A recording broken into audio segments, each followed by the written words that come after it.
mikwano gyaffe abalungi abatuliza tubalamusizza mugyebaleko gyonna gye mukoze mukulike yonna gye mutuuse twebaza Katonda akulembera amagenda gaffe ate n'amadda mukulikireyo ddala ate namwe abakyali mu kkubo tubasabira okubanga mutambula bulungi mwebale ababeera mu motoka zammwe n'ogamba nteekwa buteekwa okutuuninga mpulire emisingi ate mwebale namwe abadduka speed noddayo ewaka ng'ogamba emisingi giteekwa kunsanga waka mbebaza abasiibi era kyemanyi bangi mwaka breakinga twebaza Mukama tutandisa wiiki ate n'agitumazaako tumugulumiza era tumuwa ekitiibwa kyonna n'ettendo Mukama yeebazibwe mwebale abakwata ensonga nga bwe twagambye jjo ti omuntu omu yajja mu kusaba nga yalina ensonga gy'akwasaganyiza agamba ensonga yange egi emu bweti ŋŋenda kugikwata ŋŋenda kugiggusa nzikiriza Katonda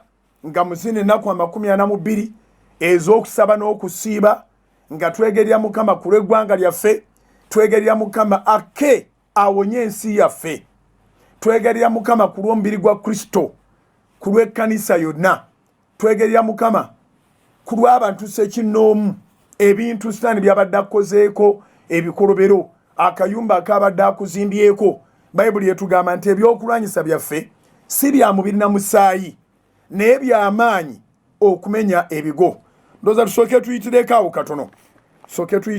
katono Bakolinso ekyokubiri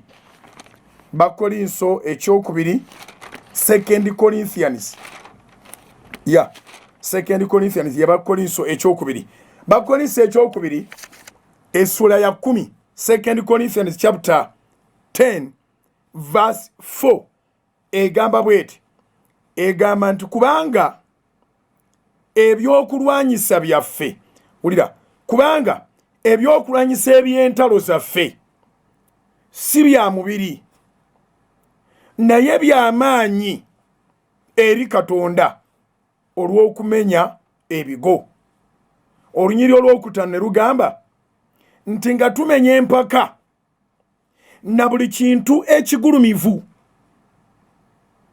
ekikulumbazibwa okulwana n'okutegeera kwa Katonda era nga tujeemula buli kirowoozo okuwulira Kristo kanziddemu zino ennyiriri Abakolinso ekyokubiri essula ya 10 olunyiriri olw'okuna n'olw'okutaano kubanga ebyokulwanyisa eby'entalo zaffe si bya mubiri naye by'amaanyi eri Katonda olw'okumenya ebigo nga tumenya empaka na buli kintu ekigulumivu ekikulumbazibwa nga bw'olaba nti COVID yeegulumizizza mu gulumivu ate ayongerezebwako n'okukulumbazibwa nti olabanga akulira ekitongole ky'amawanga amagatte avaayo ng'ekimuleese si kirala wabula okwongera okukulumbaza COVID pulezidenti wa Amerika tana bwamudduka amawanga gonna oli kabere wa kitiibwa ki kati ateekwa okuvaayo n'abaako statement z'akola ku COVID-19 kati Bayibuli ega nti ekyo tusobola okimenyawo nga tumenya Bakolinso ekyokubiri essula 10 olunyiriri olw'okutaano nga tumenya empaka na buli kintu ekigulumivu ekikulumbazibwa okulwana n'okutegeera kwa Katonda era nga tujeemula buli kirowoozo okuwulira Kristo kubanga kimanye nti Yokaana 14:6 ayogera nti Yesu ly'ekkubo n'amazima n'obulamu era tewali atuuka eri Kitaffe wabula ng'ayise mu oyo n'olwekyo engeri endala yonna eyinza okuteekinga advantage ekakinge attention mu nsi yonna ekisobola ogimenyawo kunoonya Mukama ekisobola ogimenyawo kuyingira mu lutalo tuli mu lutalo abooluganda ate si lumu entalo nnyingiko Bayibuli kyevudde kugamba Bakolinsi ekyokubiri 10 olunyiri olwokuna kubanga ebyokulwanyisa eby'entalo zaffe plural si lutalo lumu. Bayibuli tegambye nti kubanga ebyokulwanyisa eby'olutalo lwaffe. Bayibuli egambye kubanga ebyokulwanyisa eby'entalo zaffe. Nolwekyo tewali na garanti nti na luno bwe luba luwedde ate tewali olulala. Nabagamba nti okusimatuka sitaani n'oga nti Mukama weebale mpangudde sitaani ekyenkomeredde ng'oli mu ggulu wangi. Okusimatuka sitaani n'oga nti sitaani nkuwangudde Mukama weebale mpangudde ekyenkomeredde nga oli mu ggulu. Bw'oba okyali wano talina gwatalumba, talina gwatya. Asobola okulumba omuntu yenna, asobola okunnumba, asobola okukulumba. Yamenya rekodi bwe yalumba Yesu mu ddungu Luka essula 4. Era tulina okutwalanga ekyokulabirako kya Mukama waffe nti bwe yali awangula Setaani teyawangula bino byankusazaamu nkugoba nkusazaamu. Yawangula n'ekigambo kya Katonda. Bwe tuyingira mu lutalo ng'otegedde nti Katonda ali naffe, ng'otegedde nti kigenda tuyamba okujeemula buli kirowoozo ekibi. Kati ng'ebirowoozo ebigamba nti omwaka mufu, omwaka gusobola gutya okubeera omufu nga Katonda akyatudde ku ntebe ye? Omwaka gusobola gutya okubeera omufu nga Katonda agufugiramu ye mulamu? Katonda tumutegeera nti azuukiza. Bwe guba mufu azuukiza tasobola guzuukiza. Naye okujeemula ekirowoozo ekyo kiryoke kitegerekeke nti obwo bulimba, omwaka ne gudda mu mbeera zaagwo naawe n'ogujjamu ky'ogwetaagamu, olina okweyiwaayo nnyo mu Katonda. Nga weewaayo otya mu Katonda ng'omanya ekigambo kye. Ndowooza kantandikire ku lusooka 2 Corinthians chapter 10 verse 1 to verse 5. Egamba bweti, naye nze kennyini Pawulo mbeegayirira olw'obukakamu n'obuwombeefu bwa Kristo, nze gwe mutoowaza bwe mba siriiwo mpitibwa muzira.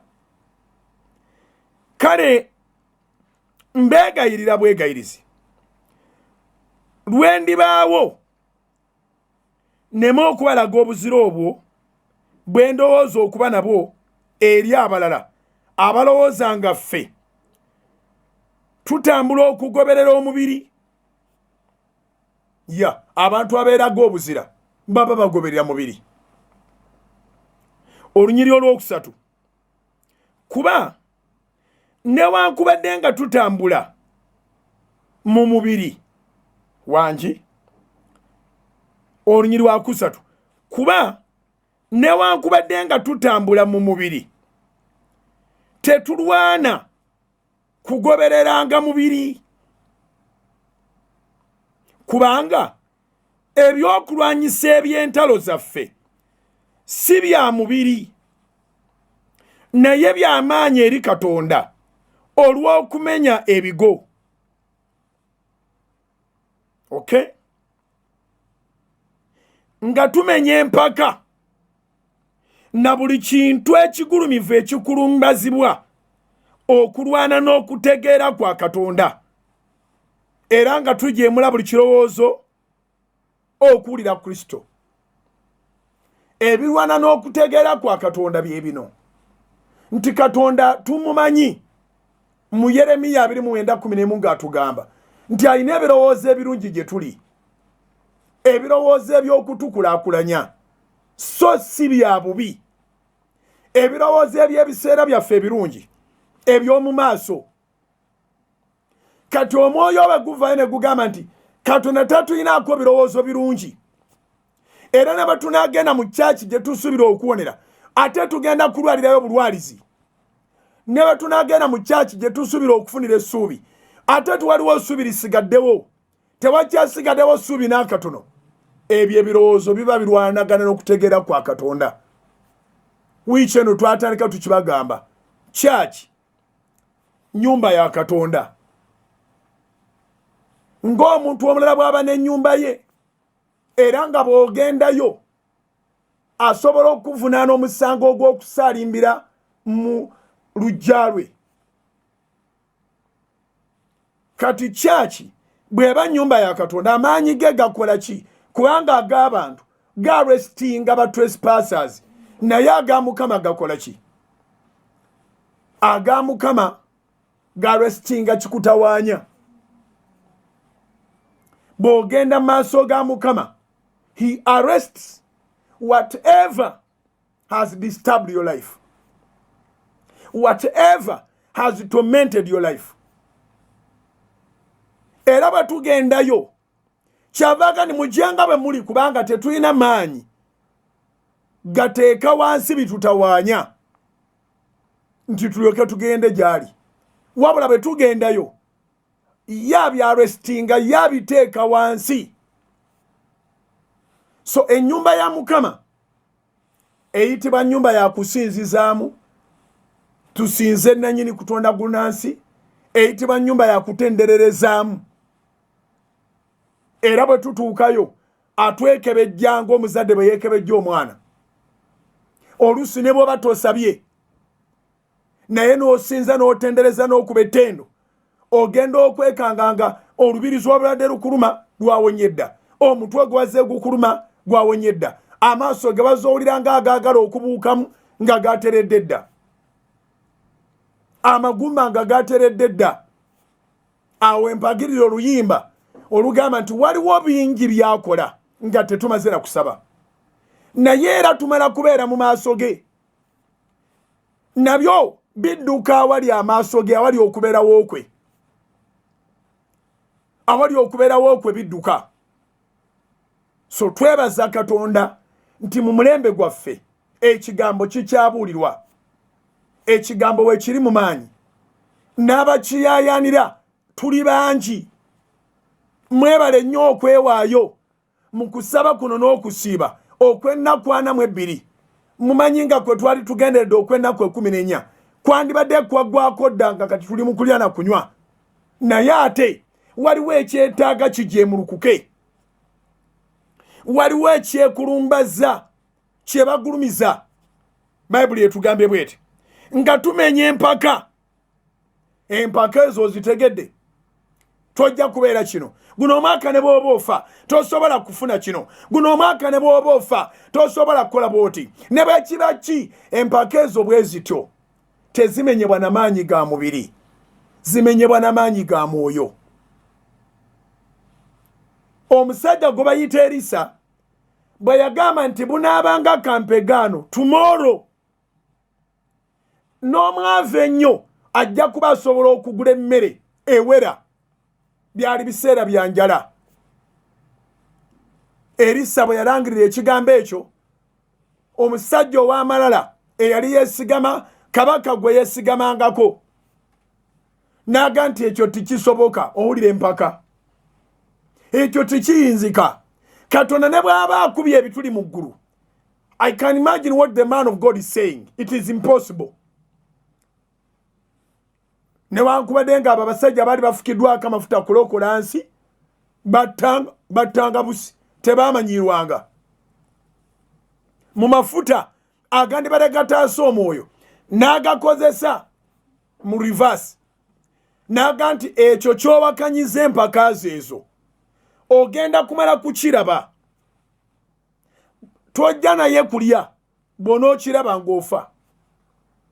Enkya saawa zennyini ezayogeddwako, abagenge baali basenvudde mpola mpola ne bagenda mu lusiisira lw'Abasuuli, Abasuuli nga badduse ne balekaawo buli kyakulya. Emmere ekituufu yasukka ne we baali bagyetaaga. Kale omusajja kubanga kabaka yamwesigamangako n'amuwa obukulu amanejinga emmere gye yawakanyiza. omusajja yafa Stampede bamulinya ng'emmere agirabyeko kakati yakulira ebya task force yaayo ne bamulinya ne bamusaanyaawo abalala ne bali emmere erisa teyawulira namu bannabbi abajjanga nga bazze baleete obulokozi ate amafuta baagakozesanga na mubiri olw'omubiri otta abantu olw'omwoyo olokola abantu okitegedde ze empaka zino ezoogerwako wano nga tumenya empaka njagala otegere lwaki tusiiba njagala otegere lwaki tusaba njagala otegere lwaki twegayirira njagala otegere lwaki twewaayo eri abakuba empaka nti wamwe ne bekiri baki tewalibayo kukyala eri abakuba empaka nti wamwe ne bekiri baki tewalibeerayo okwanjulwa eri abakuba empaka nti wamwe ne bekiri baki tewagenda kuvaayo abeera bulungi kati ezo empaka tozimenya nakuba wakanya na mubiri empaka ozimenya namaanyi ga mwoyo nga tumenya empaka otyo na buli ekigulumivu ekikulumbazibwa okulwana n'okutegeera kwa Katonda. Katonda bw'ayogera nti okutegeera kwe amakubo g'essiga makubo gaffe n'ebirowoozo bye si bye birowoozo byaffe kwegamba abakitegeeza nti abaagala okukuggalira bagezeeko naye ayinawo enzigi endala nnyingi nnyo ze batamanyi abaatutegeeza nti abaagala okulemesa bagezeeko naye ayina wangi nnyo aw'okukuyisa we batamanyi so empaka ezo zimazeemu abantu bangi amaanyi kubanga ebiseera bisinga abawakana baba ne rekodizi ez'okubaako be balemesezza olw'okuba baba ne rekodizi ez'okubaako be balemesezza wano babanga bamenya mu jjenje ekalu kubanga balina abawagizi be batamanyi abantu ababi balina abawagizi nga n'abawagizi abo bano ababi tebamanyi nti bali bawagizi oli bwakugamba ekigambo ekibi ekikangakanga tolifumbirwa tolizaala tolikola bwoti tolikola bwoti tolibeera bwoti bw'amala okwetambulira abawagizi be nga bavaayo nga naye tamanyi nti bawagizi be nga bakusaasira nga bagamba ng'olabye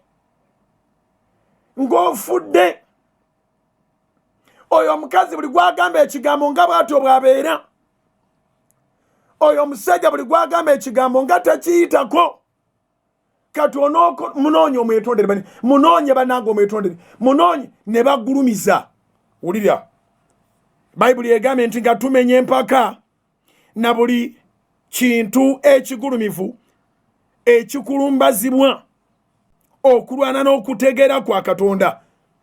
Katonda okutegeera kwe kugamba nti beera ne nabaana ate omusajja ne batagimuwa kubanga gw'ojja okuzaalanga. Okutegeera kwa Mukama kugamba nti beera n'ebbeere kubanga gw'ogenda kuyonsa ate omusajja ebbeere lye si lyakuyonsa. Okutegeera kwa Mukama kukwawula gwe n'obeera mukazi omulala n'abeera musajja. Amakulu gaakyo nti waliwo emirimu gy'oteekwa okukola ng'omukazi. Kati Setaani okuva ku lubereberye awakanya nti Katonda byakoze tebijja kubaawo naye ng'awakanya amanyi bijja kubaawo. Kati tetusobola kumweŋŋanga na mubiri, tusobola kumweŋŋanga na mwoyo kubanga Katonda mwoyo. N'abawangula mu Katonda bawangula lwa mwoyo. Abaana ba Katonda baluŋŋamizibwa na mwoyo. So okutaapinga amaanyi ago agamenya empaka z'abeewammwe, okutaapinga amaanyi ago agamenya buli ekigulumizibwa n'ekikulumbazibwa, tuba tulina okwegatta ne Katonda 100 ku kinnaakyo. Kyekisiibo kino njagadde nkyogereko olwaleero. Kyekisiibo kino soketi ebeera ekola bulungi nga ne plug ekola bulungi ne toyina bw'ogikozesa okujjako ng'ogitaddemu. Essimu ebeera ekola bulungi nga teyina fault yonna naye nga weetaaga ogiconnectinga ku charger etwole omuliro.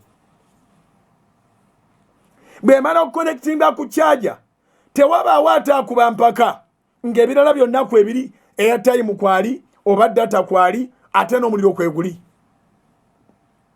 tiwabaawo akuba mpaka nti osobola kukuba abroad naye ne bweba eriko data eyenkanawa naye ng'ate omuliro teguliiko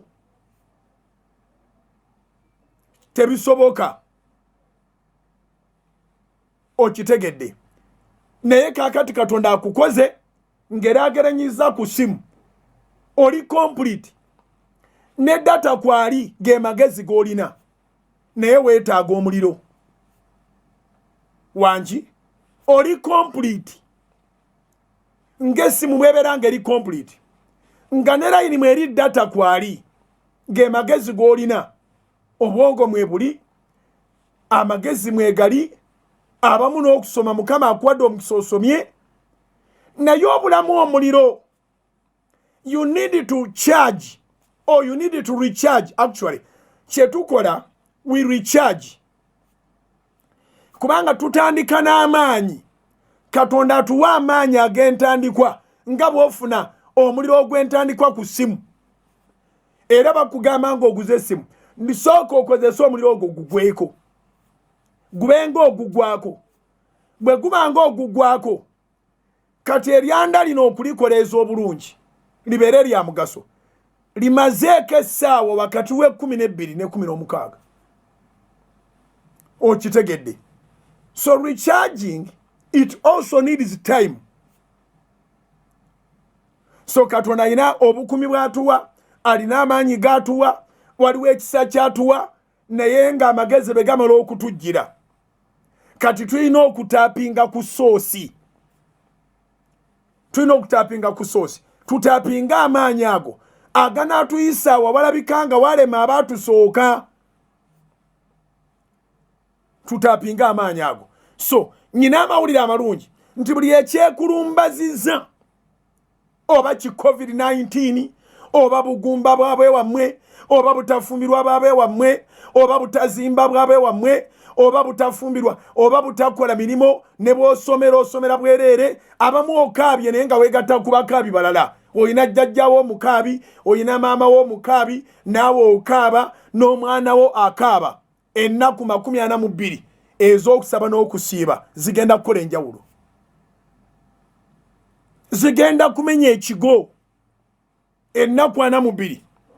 Bible yatugambe 2 Corinthians chapter 10 verse 4 to 5 kubanga ebyokulwanyisa by'entalo zaffe ntalo weziri ogenda kuwangula lutalo ku lutalo kyebateekawo ekibagana okusoma ekyo ogenda kiwangula kyebateekawo ekibagana okukyala ogenda kiwangula kyebateekawo ekibagana okukola kyokwanjula ogenda kiwangula kyebateekawo ekibagana embaga ogenda kiwangula kyebateekawo ekibagana okuzaala ogenda kiwangula kyebateekawo ekibalemeza mu mizigo ogenda kiwangula kyebateekawo ekibalemesa mu byonna ogenda kukiwangula ekigo ky'omubi kigenda kumenyebwa ekigo ky'omulabe kigenda kumenyebwa njogera ebigambo bino kukuteekateeka abamu abadde osaba ng'osiiba naye nga tomanyira kumanya nti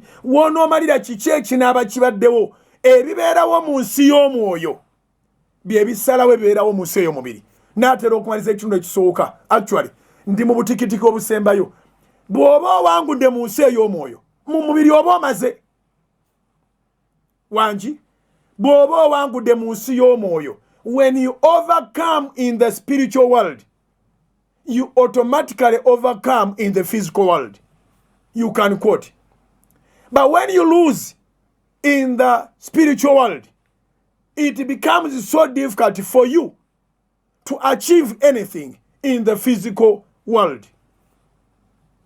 Kyobala banjagala nnyo twengeginge mu lutalo luno olw'omwoyo kubanga lusalawo kinene ku ngeri gye tusucceedingamu. Kyobala omuntu abonaabona olw'ebirooto ebirooto nsi ya mwoyo omala kwebaka ne biryoka birumba. Setaani naye munafu ekigenda ewala nnyo bwe twambala amaanyi ga Katonda tusobola omukuba ne tumufufugaza kubanga lwaki anoonya beebase. You can imagine singa okoze training z'obulungi ne weekakasa n'omanya nti maze okutendekebwa ate lwaki oba olumba bali mu bbaala abaatamidde edda. Kyova olabanga amawanga agategeera nga Uganda gavumirira abantu okugenda mu basivilian nga b'amagye. Bw'oba owulira ng'oyagala kuwamba ggwanga lumba balakisi, lumba abatendeke banno, lumba abayina emmundu, tolumba abantu ba bulijjo. Okitegedde, okitegedde. Naye mu bunafu bwa Setaani ayagala beebase, ne weebaka najja n'akubonyaabonya. Naye amawulire amalungi ge nnina bwe tumala okubeera mu maanyi amangi ge tutaapinga mu kusaba n'okusiiba ne tumenya ebigo, tubeera n'amaanyi mu mwoyo nti ekirooto ne bwe kijja Setaani bw'ajja ng'akulumbidde mu tulo era omukubirayo. Era kwe kusaba kwange Katonda akuwa amaanyi ng'omulabe ne bw'ajja mu tulo ne bw'ajja fizikale entalo zonna oziwangule. Bayibuli kyevudde egamba nti entalo zaffe si lumu, si bbiri, si 10. Abamu twatandikanga tutandikira mu ntalo ze batalwananga nako. Katonda yatutuusiza wano ng'atuwulidde ekyokukola ng'atuwadde amaanyi. Abalala baagayala entalo zaagaana ng'alaba aleka emmere, aleka amazzi, nga yeerabidde nti ekimulumba kyajja kumussa njala ya bukadde. Teri kintu kibi nga kutuuka okuba ng'okaddiye nga tokyalina maanyi, nga tolina kyakulya. Lwaki oba tosiiba ye ennaku zino ze tulimu? Gye bujjeeyo mu bukadde bwo obeere ng'olinawo ky'olinawo, nga wawangula omubbi eyali yabba. Setaani yajja okubba, okutta n'okuzikiriza. Yokaana 10:10. Nolwekyo mbeebaza ab'enjigidde mu lutalo luno awatali kusaasira namu Setaani. Musumba Setaani bamusaasira batya? Ebwogaana okusiiba n'oteekawo excuses ezo zirabika ezizo naye ziba za Setaani. Obeera obonereza Setaani, alusazi Setaani, obunafu bwonna obwa buli ngeri Setaani. Mwerabidde bwe nabasomera mu Makko essula 5. Yesu we yasaabala n'atuuka emitala w'eri musi y'Abagerasene. Omusajja bw'ajjanga adduka olowooza ni musajja yadduka. Bw'agamba tombonereza olowooza nti omusajja yagaana omubonereza. Kumbe Setaani yayogerera mu ye. Ekintu ekitayagala maanyi ga Katonda kuyingira mu ggwe kyonna kyonna kye kiri aba Setaani. Mu misingi gya leero njagala okiyige. Ekitayagala obeere spiritually empowered kiba Setaani. So kamaliriza ekitundu ekisooka. Bayibuli etugambye mu Bakolinsi ekyokubiri essula ya 10 olunyiri olw'okuna n'olwokutaano kubanga ebyokulwanyisa eby'entalo zaffe si bya mubiri naye by'amaanyi eri Katonda olw'okumenya ebigo, nga tumenya empaka na buli kintu ekigulumivu ekikulumbazibwa okulwana n'okutegeera kwa Katonda. Bwe bakugyamu okutegeera kwa Katonda osigaza okutegeera kuno okwa COVID nga gw'omanyi nga Katonda. Bwe bakugyamu okutegeera kwa Katonda osigaza okutegeera kuno okw'abantu okwa sayansi nga kwe kulinga nga Katonda wo. Bwe bakugyamu okutegeera kwa Katonda bakwerabiza nti waliwo ayamba, waliwo alwana, waliwo yakutonda, waliwo yakutandika, waliwo Alpha and Omega, waliwo yatandika eggulu n'ensi nga ffenna titunaba kubaawo n'asalawo tubeewo. Kati obuwuka just obujjanga buzunga bumutwalako obutya obuyinza. Kyenava mbuuza nti bannaddiini bano abagambanga pulezidenti nti ekkanisa abantu bayingira ensanvu bagirinako olunyiriri nti yo terwala. Wangi ensanvu bagirinako olunyiriri nti yo terwala. Oba bayina byabwe bye bagoba baagala kkiriza ensanvu baddeyo bamukabira obwavu abayire ng'omudidingera bwe babadde bagulya bamugambe munanga nti olaba bajja 7 kati amabanja ge tulina ga buwumbi gavumenti ekwate bawe nga bali justifiable kubanga kyeboogerako kibanga ekirabikako. N'olwekyo njagala mwannyina z'otegeere nabo muganda wange ku bugazi bw'ensi eno yonna gy'oli otegere ekintu kimu kyokka nti olutalo luno olina okulwenyigiramu tewabaayo akulimba nti agenda kulwana gwate olyoka ojja okyakyanke. Mu Uganda muno mulimu eŋŋombo mukama nsaasire naye nga baali bagamba nti Museveni yagenda alwane akomewo awe simwogerere obwa pulezidenti bamubako obulumu 8 wangi Museveni yagenda alwane akomewo ng'olutalo aluwangudde nga babbi bamusibira mu bw'abajeewo agambe ni simwogerere jangu otwale entebe nakati bakyagirina nkomawo tovaawo katugendeko mu bulango.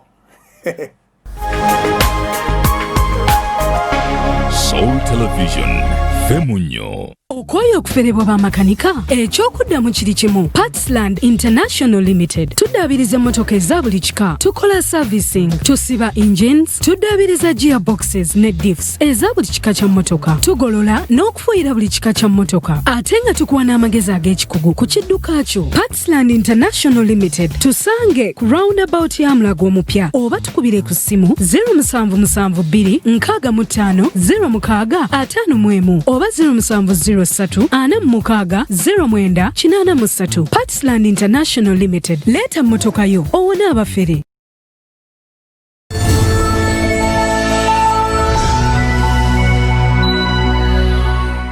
Aboluganda mukama ffe bazibwe erinnya lya mukama ffe lyebazibwe era lyebazibwe nnyo nnyini.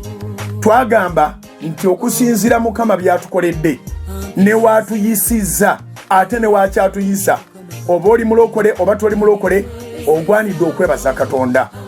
So tugamba nti mukama yebazibwe nga tuli balokole abalokolebwa mukama ffe Yesu, era ne tugamba nti mukama yebazibwe kubanga ye Katonda babalina omubiri bonna.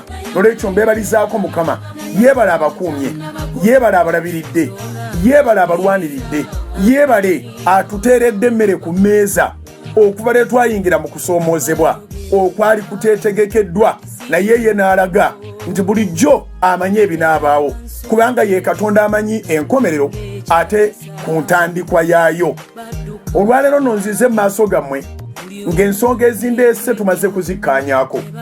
Tutudde mu kuteesa kwaffe ng'abasumba ba House of Prayer Ministries International ate n'abakadde b'ekkanisa ne tubaako ensonga enkulu ezibadde zitutomera ze tuteesezzaako nti mmwe mwennyini gye muli eyabasinga obungi mubadde mukuba amasimu nga mwagala okumanya nga mumaze okuddamu okukola ate nga church zirabika nti zo tezinnaba kubeera active.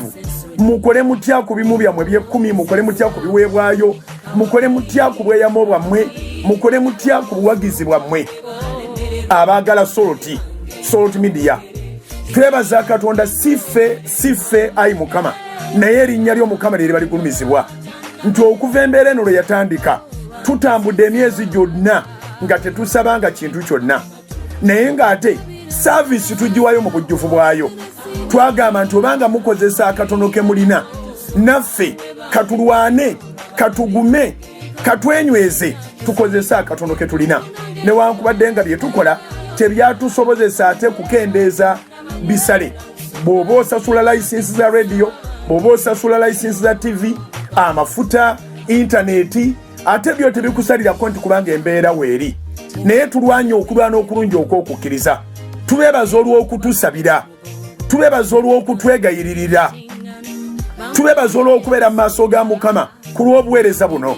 Naffe bwe tuweereza tuba naye tuyimira ne tugamba naye mukama si ffe, ne waliwo abantu ddala abayimiridde tusobole okutambuza obuweereza buno. Kale abaweereddwa omukisa ku Salt FM zonna 6, abaweereddwa omukisa ku Salt Television okuva ku free to air paka ku DSTV, abaweereddwa omukisa nga musinziira emitala w'amanja ku Salt Media app, ababeera ku YouTube ya Salt ne Salt Facebook. Twebaliza wamu mukama olw'okuba nga muweereddwa omukisa. Mukama emabegakaawo yampa ekigambo ky'okusabira abantu ababanja abalina bye batunda nga byalemerawo ababadde balina bye bakola nga tebitambula nkikolayo obweyamu Katonda bw'abanga akikozeeko omugambe Mukama nange musolo tinfuniramu omukisa nja genda ku solo tinkole contribution tumaliriza meeting ne tukola conclusion bwe tuzze nga tugamba nti bobanga ozzeemu okukola obanga ne wali wonna we twali nga tetusaba kantu konna ng'olinayo engeri gye wali oyawulamu ekimu ky'ekkumi kyo obanga olina engeri yonna gy'obadde blessed wakati mu buweereza bwa House of Prayer Ministries International bwekutuusizaako ku social media ng'onoonya engeri gy'osobola okikolamu mujjukira nga ne akawunti yennyini eya Pentagon ebirango byonna twabijjako bujja ku Salt FM, Salt TV, Salt Media konna twabijjako ne tugamba nedda abantu bano gye bali n'abaana baabwe ne famire zaabwe twaliyo kantu konna obanga oyina engeri gy'otandisa okuyingizaamu atanaba kuyingiza tukusabira Katonda emirimu gyo gisumulwe era n'okuyingiza kubeerewo naye Mukama babanga gwakukubidde ekkubo nga olina kye watunda owakola obweyamo oyinza n'okuba nga toli member wa House of Prayer naye ng'ate oyagala obuweereza buno bugende mu maaso bw'okuba tooki bw'oti olaba nga tuweereza Katonda n'obwesigwa mu maaso go ne mu maaso ge ng'oyagala kukola contribution tuvuddeyo n'abakadde b'ekkanisa n'abasoma ne tugamba nti akawunti namba tuzibawe si masimu akawunti namba nga tugenda bajjukiza akawunti eya Pentagon kubanga eya Pentagon osobola okuweererezaako ng'osinzira ku simu yo Centenary Bank erina engeri gye yakolamu sisitimu yaayo nti bw'oba oyina akawunti mu Centenary Bank osinzira ku simu yo n'owakisesinga akawunti yo osobola okuweereza ssente ku akawunti yonna gy'oba oyagadde ate era balina ne points ezo ze bayita Centenary Agents ziri mu ggwanga lyonna mu kifo ky'okozesa essimu nti otuweereze kozesa Centenary Bank sente ozitwale we tusobola okuba n'embalirira entuufu okay akawunti yaffe abamu mugyerabidde mu Centenary Bank akawunti eri namba 31 0 6 00 6 njiddamu namba 31 0 6 00 6 eri mu mannya ga House of Prayer Ministries International eri mu Centenary Bank wonna w'osinzira ku branch ya Centenary Bank oba ku agent obanga gw'osobola okukikolera ku simu yo teekayo ssente ezo ze weeyama ku mutima gwo teekayo ssente ezo ezizimba obwakabaka bwa Katonda ojja kuba okoze bulungi naye ate kubaagala okuwaayo ekimu ky'ekkumi abaagala okuwaayo sapooti abaagala okuwaayo ebiweebwayo byammwe mu kaseera kano ng'olaba Katonda akukwatiddeko ate ng'olaba tojja kusobola kuzitereka ndowooza nti ke kaseera tubawa akawunti gye musobola okuzitwala tulina akawunti 2 mu Abasa Bank mugimanyi ye yali Barclays Bank tulinayo eya $, tulinayo neya Uganda shillings waliwo Mukama bagenda okuweera ddala omukisa mu $.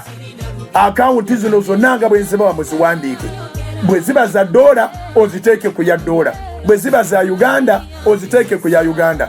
Akawunti eya Uganda shillings mu Abasa Bank eri mu mannya ga House of Prayer Ministries International eri akawunti namba 6 00 2 9 7 6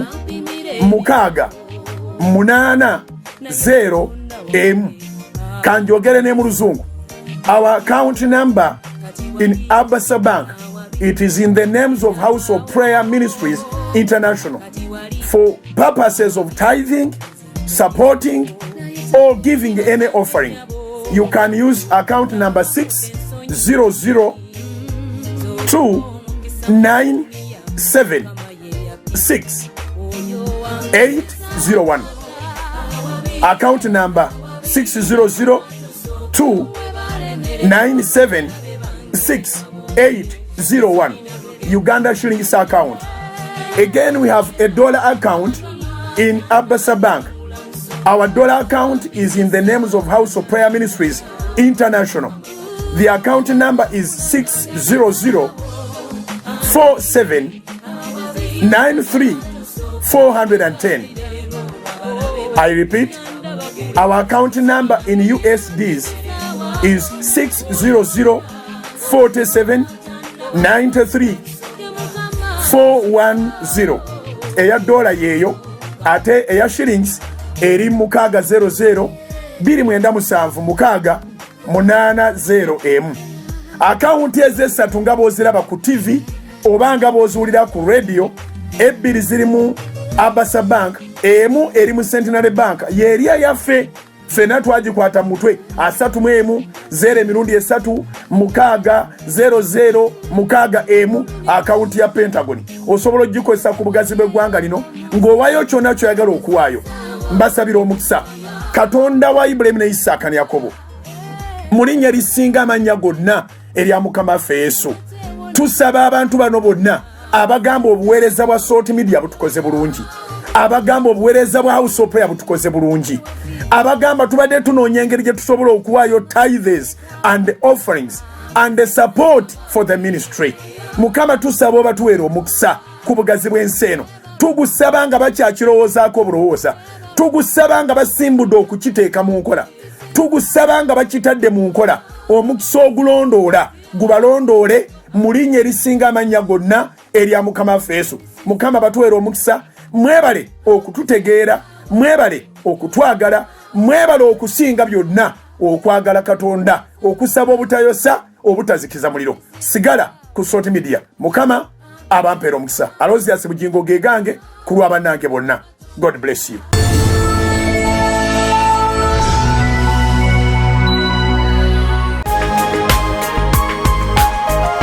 Soul Television Femunyo. Mukulikireyo ddala mu kaseera ako akalungi, akaseera akatulaga engeri gye tulina okukikwasaganyamu, engeri gye tulina okukikolamu.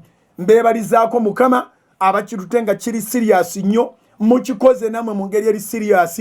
Nsaba Katonda mu linnya lya Mukama waffe Yesu abawe omukisa oguli serious, abasanyuse, abeerenga namwe mu lugendo mu ntandikwa paka mu nkomerero.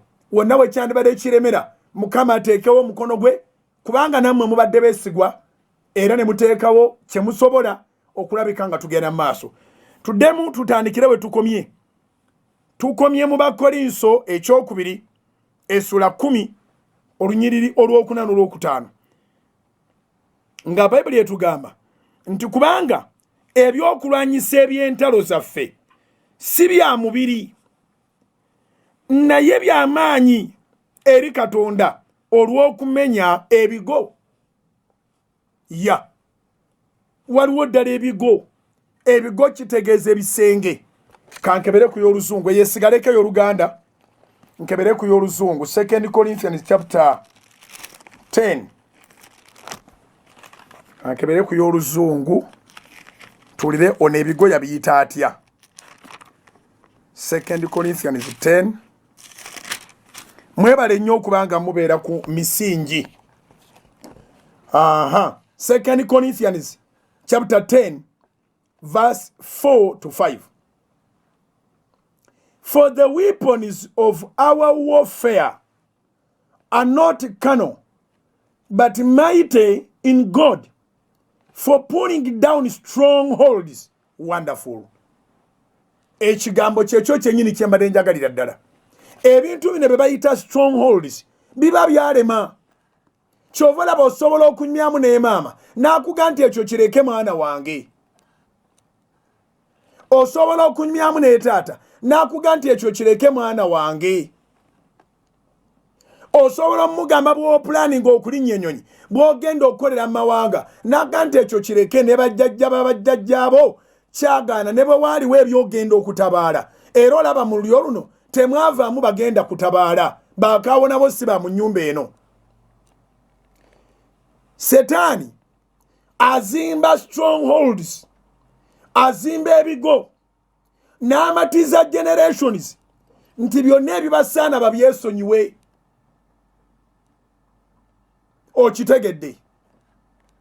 Kati ffe tetuli mu abo mu mulembe gwaffe abamatizibwa nti twesonyiwe ebitusaana. Owulidde? 2 Corinthians chapter 10 verse 4. For the weapons of our warfare are not carnal, but mighty in God for pulling down strongholds. Verse 5.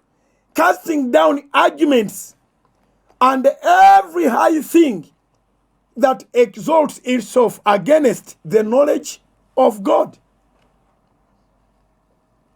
bringing every thought into captivity to the obedience of Christ. Oh, eyo oluzungu empomedde nnyo.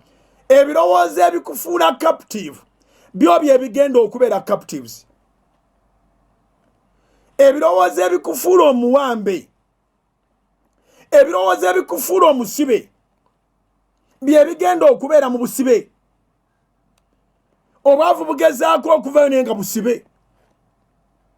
Endwadde ezigezaako okuvayo naye nga zisibiddwa.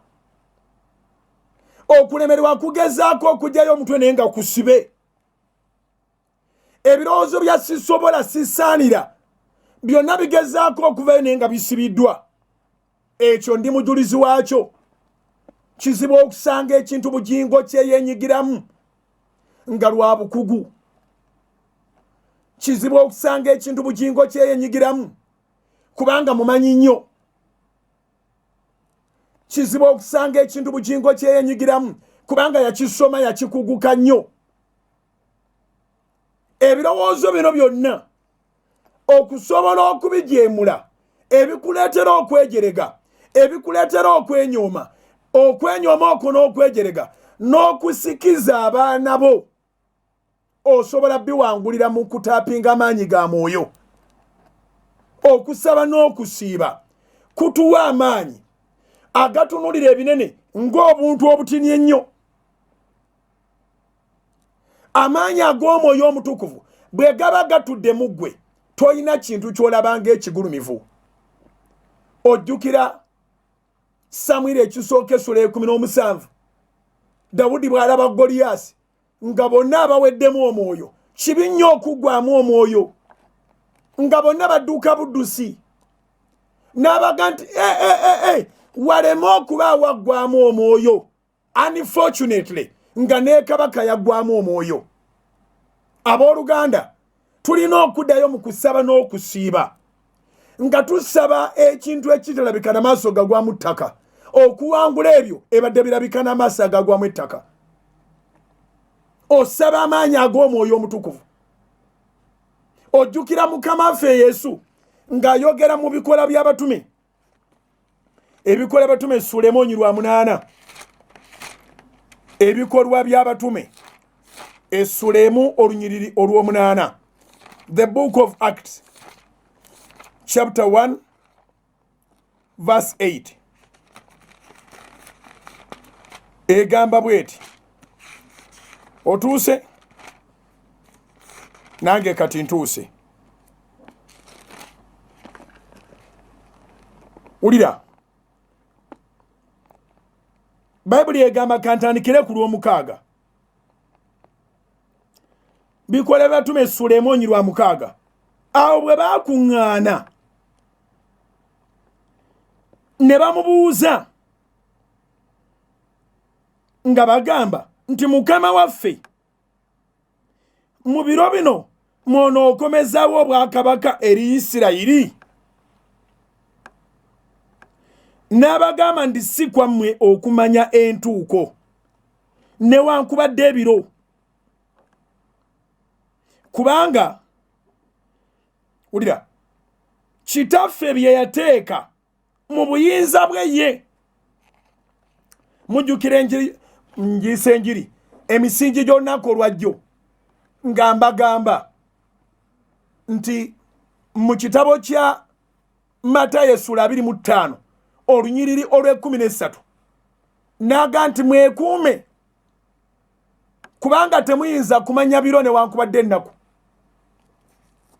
N'abagambye olunaku lwajjo nga tumaliriza emisingi nti obwanguzi bwonna buva mu kulemerako mu kwekuuma okunyiikira consistency.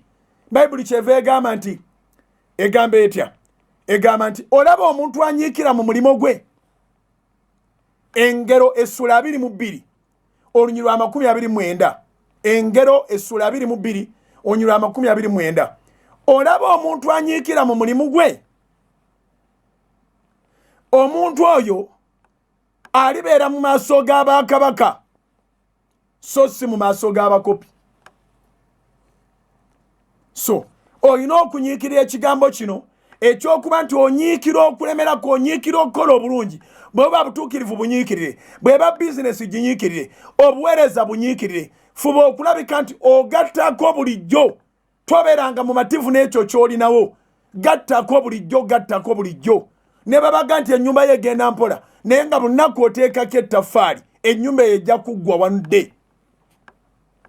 Buli lw'okwasa sente tonyooma nnyongeza. Ewaffe Masaka bagamba ti ennyongereza teba ntono. Okitegedde. Kandi abaga nti bino bye mubuuza ebyo byo biri mu buyinza bwe ye. Enkomerero yaddimwe mukole obutuukirivu. Enkomerero yaddimwe mukole emirimu muzimbe ensi yammwe. Enkomerero yaddimwe mukole emirimu naye nga timunnagenda mirimu. Kino kye njagala okwogera. Emirimu egyo girimu entalo. Bikole Batume essula 1:6. Awo bwe bakuŋŋaana ne bamubuuza nga bagamba nti Mukama waffe mu biro bino mw'onookomezawo obwakabaka eri Isirayiri. Olwo Yesu yali amaze okuzuukira. N'abagamba nti si kwammwe okumanya entuuko newankubadde ebiro Kitaffe bye yateeka mu buyinza bwe ye. Naye muliweebwa amaanyi Omwoyo Omutukuvu bw'alimala okujja ku mmwe. Nammwe munaabanga bajulirwa bange mu Yerusaalemi ne mu Buyudaaya bwonna ne mu Samaliya n'okutuusa ku nkomerero y'ensi. Uganda weeyingiriramu. Tuli bajulirwa kubanga waaliwo abateekwa okugonda ne bawuliriza ate ne batwala kiri kyayogeddeko. Naye muliweebwa amaanyi Omwoyo Omutukuvu bw'alimala okujja ku mmwe. Nammwe munaabanga bajulirwa bange. Abooluganda gye tuba tugenze, Bayibuli egamba nti mulindeko mumale okuweebwa amaanyi. Ennaku zino 42 ez'okusaba n'okusiiba zirina omuntu gwe zigenda okupakira amaanyi. Ng'ebigo byonna bye baali babateekako biteekwa buteekwa kumenyebwa. Emyoyo emibi gye gireeta ebigo ku bulamu bw'omuntu. Omwoyo Omutukuvu era Omwoyo omulungi owa Katonda yasuula ebigo. Toyinza kumuvunaana butasuula bigo nga gwe tomweroobyemu. You plug yourself into that power so that the fortified walls, the strongholds will break. Ekigambo eky'Oluzungu kinyumidde. Strongholds. Kyova olaba tonenya mukadde bw'aba akugamba nti obwavu busikire, obwavu bwa kika, ennaku ya kika, mwana wange weegendereze, tambula nga weegendereza, tokoona ebinyeebwa by'abandi, tokoona amagi, tetuna kye tujja kusasuza, era w'okolera omusango gwonna, w'okoonera ku kintu, munnange ngolo tukuwaayo, nga bakutwala, and so forth and so on. Ebigambo ebyo biva mu kuba nti abantu tebataapinze maanyi agamenya ebigo agajeemula. Nzire mu nsomenyeri zino tumalirize. Biteekwa buteekwa kujeemulukuka. Bakolinso ekyokubiri essula 10 olwokuna n'olwokutaano. Kubanga ebyokulwanyisa by'entalo zaffe si bya mubiri na musaayi, si bya mubiri. Ekigambo na musaayi nkijja eri mu Befeso. Kangendeyo okko katono. Abefeso 6 kyankwata nnyo kankulage nakyo we kiri. Abefeso 6:12 agamba bw'ati, Ephesians chapter 6 verse 12.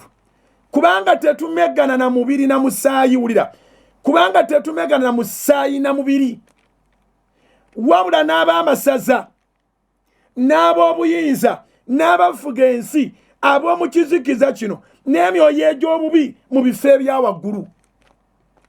Kati ffe tuli mu mulembe mulungi, tulabye emyoyo bwe gifuga ensi yonna neggalawo, oba superpower oba second oba third world, zonna ne ziggalawo, n'olwaleero zikyatambulira ku ntoli ey'omwoyo omubi gwe bayita COVID-19. Bwe tumanya ekyokukola ne tusirika, ekyo kye kibi eri ffe. Tweweeyo okulwa ensi yaffe, tweweeyo okulwa ekkanisa, tweweeyo okulwa ffe ffennyini, tweweeyo okulwa abaana baffe, tweweeyo okulwa abaliddawo. Tosaddaaka muntu, totemako omutwe gwa mwana, tozinduukiriza mukazi kumutta kutwala ebifo bya kyama, tosala mabeere. Entalo zaffe si za musaayi na mubiri, ffe tetuyiwa musaayi naye tukoowoola omusaayi, omusaayi ogwayiika ogw'endagaano empya eya Mukama ffe Yesu Kristo omulokozi waffe era ey'olubeerera. Ku Bikulu 12:11 Bayibuli egamba nti nabo baamuwangula olw'omusaayi gw'omwana gw'endiga n'olw'ekigambo ky'okutegeeza kwabwe, ne bataagala bulamu bwabwe okutuusa okufa. Akugamba nti taasa obulamu bwo ate yiwa omusaayi ogw'omulala, sala omutwe gw'omulala. Abakubuzaabuziza abooluganda be tuneenyweza ne tusaba ne tunoonya Mukama nga bw'akyayinzika okulabika, ne tusiiba ne twegayirira genuinely, tujja kuba twetaasiza. Oyinza obiyita ebyokusaaga, naye mu kubiyita ebyokusaaga n'obalaata awo, n'okwata enjiri eri Musumba Bugembe gye yayimbako eya Kitore nange nkitwala nga Bayibuli togirina, tena ne pasita takyagisoma. Bapasita batakyasoma Bayibuli mubalaba gye bali. Katonda bamulaga nti alina maanyi. Katonda alina okuwonya, bagamba ate bw'ogenda ewe ojja kukwatibwa bukwati bwa ndwadde. Amagezi ga sayansi gali waggulu ku magezi ag'omwoyo okusinziira ku bo. Batambudde nga babaguza obutabo, bali mu kukola bagaggawala. Tebakulimanga ebyuma ebiprinting obutabo byabwe. Tibagenda nti bagenze ku Nasalodi, nedda. Bateekateeka dda bizinesi, baawaayo emyoyo gyabwe, baawangulwa. Tulina okuyimirira okumegga strongholds Setaani zassaawo ng'ayita mu bantu. N'olwekyo okusaba n'okusiiba kwe mbaliidingamu, abasumba ba Usopraya bonna kwe balimu, abaweereza ku social media kwe balimu, naawe kw'olimu n'abalala kwe balimu, si kwa bwereere. Ennaku 42 zigenda kukolamu omulimo. Yongera kusaba, yongera kusiiba, yongera kwewaayo, ate beera w'amaanyi. Genda n'ekumbaga gye bakuyise, tolya. Pawulo agamba nti lwemba omunafu, lwemba ow'amaanyi. Amakulu gaakyo nti obanga ekibadde ekigenda okunafuya kiri mu maaso ne kitansobola, kati ate olwo mba ndi mu maanyi. Nange wiikendi ewedde nali ndi mu mbaga. Bansanyukira nnyo, bankolera ebirungi bingi, bantikka enkata, ab'ekyankwanzi mbatumiddeko n'ekibuga, naye mukimanyi nti saali akantu. Ate ne be nali nabo tebaalya. Kubanga kye tunoonya kisinga emmere y'okumbaga. Tetusobola kudifayiringa mubiri gwaffe na mwoyo gwaffe nga tugudifayiringa n'ebyokulya. N'olwekyo abadde talina nsonga ng'olowooza nti olw'omukaaga bwe tunaatuuka nja kulya ku Sande ne Katonda naye abakiraba. Gwe ate tuba tuli waka n'omwami n'omukyala, kati nnyinza okujjula n'esirya tebanzite. Bawe ensonga, kyokola kiyamba bo. Yita mu wiikendi oddemu oyingire mu wiiki nga tolidde tonywedde, tuzinge ennaku 42 olimbuulira. Ewaffe Masaka bagamba nti akutwala ekiro omusiima bukedde.